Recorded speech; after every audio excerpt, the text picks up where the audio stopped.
the first thing I started with is I wanted to ingrain myself into the history of the National Western.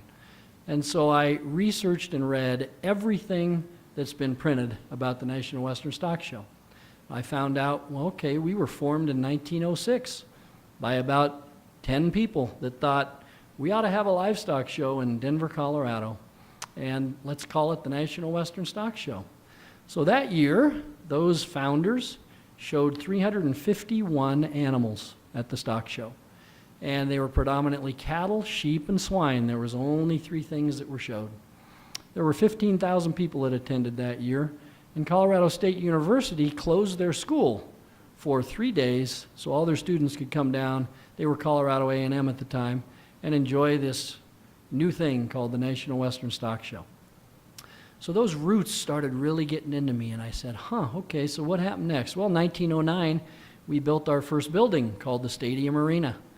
And so imagine it's 1909, we're building this new stadium. It costs $200,000, still standing today. It's one of our pride and joys over here.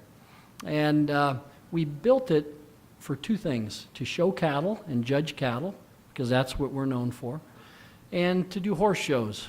The leadership of Stock Show hated rodeo back in 1909, okay? There was no way we were going to do a rodeo.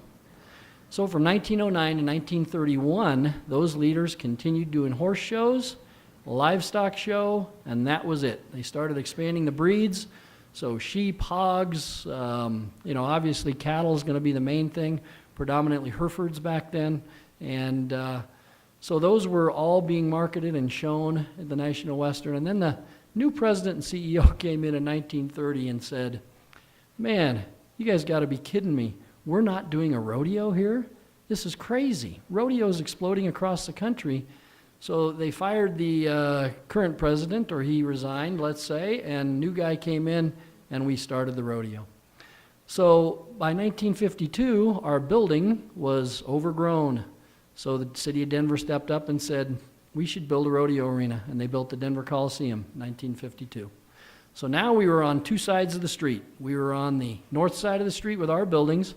The city built the Coliseum on the south side of the street, and we rented it from them for stock show, and we still do that today. So I rent that building from them for January only, and they manage it the rest of the year, okay?